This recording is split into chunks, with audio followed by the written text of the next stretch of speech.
बिस्मिल्लाहिर्रहमानिर्रहीम। माह ज़िलहज जो कि हज की इबादत की वजह से मशहूर महीना है और इस महीने की सबसे अहम इबादत हज है, जो कि तमाम ज़िंदगी में एक बार फ़र्ज़ होता है और मुस्तहब आप जितनी मर्तबा भी कर सकें। लेकिन इतनी खूबसूरत इबादत की तरफ से बहुत ज़्यादा गफलत बरती जा रही है। ख़ास तौर पे मकतब शिया को इस चीज़ का निशाना बनाया जा रहा है कि जो मकतब शिया से ताल्लुक़ रखने वाले लोग हैं वो ज़ियारात को तो अहमियत देते हैं लेकिन हज को अहमियत नहीं देते। तो इस सिलसिले में कुछ रिवायात की रोशनी में बताना चाहूँगी कि ज़ियारात का मुकाम क्या है और हज की क्या अहमियत है। यानी आप ये समझ लीजिए कि शरीयत में वाजिब अमाल की अपनी अहमियत है, उनकी कमी को किसी मुस्तहब अमल की अदायगी से पूरा नहीं किया जा सकता। अगर किसी साहिब इस्तिताअत पर हज वाजिब है तो उसका ज़ियारात करना हज की अदम अदायगी की तलाफ़ी नहीं कर सकता। उसको अपने वाजिब को बहरहाल अंजाम देना ही होगा और उसने जितनी भी ज़ियारात की होंगी कि गर्चे हमें मौला हुसैन अलैहिस्सलाम की ज़ियारात के बारे में जो अजर व सवाब बताया गया है वो कई सौ हज्जों का सवाब, उम्रों का सवाब बताया गया है, लेकिन वो सारा सवाब मुअल्लिक है इस बात पे कि अपना वाजिब हज अदा किया है या नहीं। अगर वाजिब अदा नहीं किया तो वो सवाब मुअल्लिक रहेगा। इसकी मिसाल बिल्कुल ऐसे है कि अगर एक शख्स नमाज शब तो पढ़े, नाफिला नमाज़ें भी पढ़े, लेकिन वाजिब नमाज़ें ना पढ़े तो खुदा उसकी नाफिला और नमाज शब को क्या करेगा? वो उसके किस काम आएगी जब तक कि वो वाजिब नमाज़ें नहीं पढ़ेगा।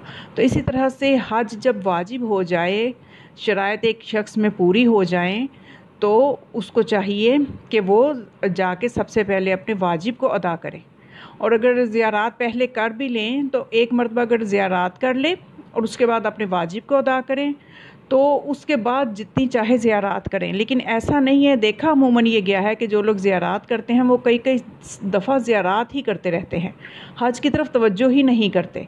और उन्हें ये जान लेना चाहिए कि उनकी ये वाजिब इबादत जो है जब तक अदा नहीं होगी ज़ियारात का सवाब भी मौलिक रहेगा।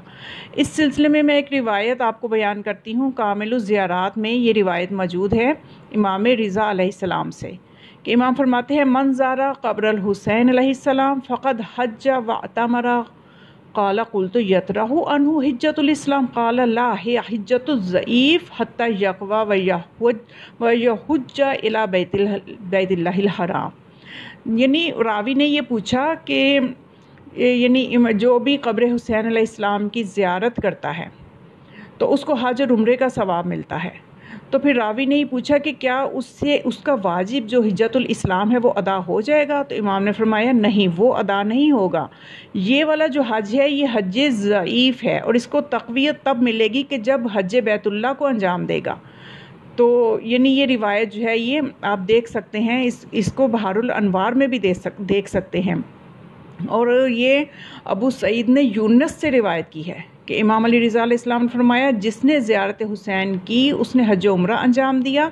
तो रावी कहते हैं, मैंने अर्ज़ किया कि क्या हुज्जतुल इस्लाम उससे साक़त हो जाएगा? इमाम ने फरमाया नहीं, बल्कि इससे मुराद ये है कि ये फ़ुक़रा का हज है, यहाँ तक कि वो जब मालदार हो जाएँ तो फिर हज बैतुल्लाह को अंजाम दें। क्योंकि जब इंसान ज़ियारात करेगा, मौला के दर पे जाएगा, अपने लिए दीनो दुनिया मांगेगा तो वो अमीर हो जाएगा मौला के दर पे जाने से।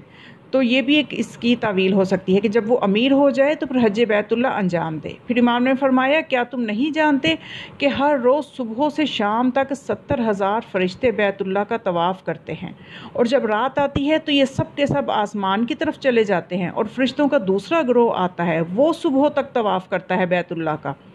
और जबकि खुदा की नज़र में हुसैन बैतुल्लाह से ज़्यादा मोहतरम है। हर नमाज के वक्त गर्द में अटे 70,000 फ़रिश्ते कब्र हुसैन का पे नाजिल होते हैं और उसका तवाफ़ करते हैं और फिर वापस चले जाते हैं और क़यामत तक उनकी फिर नौबत नहीं आती। यानी फिर नए और फ़रिश्ते आते हैं, फिर वो तवाफ़ करते हैं, फिर क़यामत तक उनकी बारी। यानी इस तरह से यानी फ़रिश्ते जो हैं कसीर तादाद में कब्र हुसैन का तवाफ़ करते हैं। तो ये सारे फ़ज़ाइल मौला की कब्र के ज़रूर अपनी जगह पे हैं, लेकिन हमें अपने वाजिब के बारे में भी सोचना चाहिए, क्योंकि हज जैसी इबादत जो कि अल्लाह के क़ुर्ब का ज़रिया है और जिस हुसैन और जिस अली की ज़ियारात के लिए हम जाते हैं, ये वो हस्तियां हैं कि जिन्होंने हमें अल्लाह तक पहुंचाया है, जिनका मकसद हमें अल्लाह तक पहुंचाना था। तो अगर हम सिर्फ़ अपने आप को ज़ियारात तक रखेंगे तो इसका मतलब कभी हम अल्लाह तक नहीं पहुँचे। तो इससे हम मौला हुसैन अलैहिस्सलाम की भी खुशनुदी नहीं ले सकते, मौला अली की भी खुशनुदी नहीं ले सकते। लेकिन हमारे अंदर मौजूद कुछ लोग जब मकतब शिया को बदनाम करना चाहते हैं, वो इस तरह की बातें करते हैं कि हमारा तो काबा जो है वो नजफ़ है, हमारा काबा जो है वो करबला है, हमारे हज वहीं पे होते हैं। ये सब बातें जब दूसरे लोगों तक पहुंचती हैं तो वो मकतब तशय्यो पे एतराज़ करते हैं कि ये लोग हज को अहमियत नहीं देते, वाजिब को अहमियत नहीं देते। तो अपने मकतब का वक़ार हमें बुलंद करना चाहिए और इबादत की हकीकत को समझना चाहिए। और बस ये वो पैगाम है जो मैं देना चाहती थी। इस पर ख़ुद भी आप अमल करें और आगे भी शेयर करें। वस्सलामु अलैकुम वरहमतुल्लाहि वबरकातुहू।